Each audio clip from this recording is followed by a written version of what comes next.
I reply very quickly. So as soon as someone reaches out to me, I want to be replying within an hour or two, and just starting a conversation. And then I try to get out to the property as soon as I can, so within a couple of days. And once I'm out there, then we can have a good discussion, figure out the goals for the project.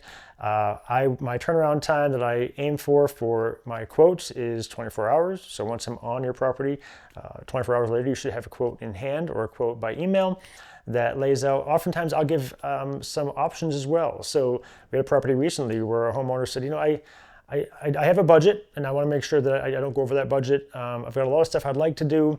What are my options? And so I gave them a 3-tiered quote. I said, we can kind of do our good, better, best if you want to look at it that way, as far as what we can leave you with.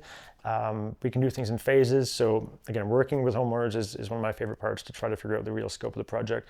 And then once I've got the scope or the quote in your hand, and you say you want to go forward, then we get you on the books. And we try to do that within 2 to 4 weeks, I would say. It depends on the time of year. Sometimes if we're really busy, it might be pushed out a little bit longer. And I'm also keeping an eye on the weather forecast very often. I have a bit of a background in aviation, so weather is a big thing that I try to keep an eye on, because I want to make sure I'm doing the job at a time that makes the most sense. And it may not be ideal if we have to push it out because of a big rain event, but I want to know that we are making sure that your land is treated properly. So from start to finish, from Dave contacting me to having your job done, can be as little as 2 to 3 weeks. And I try not to waste any time if I can help it.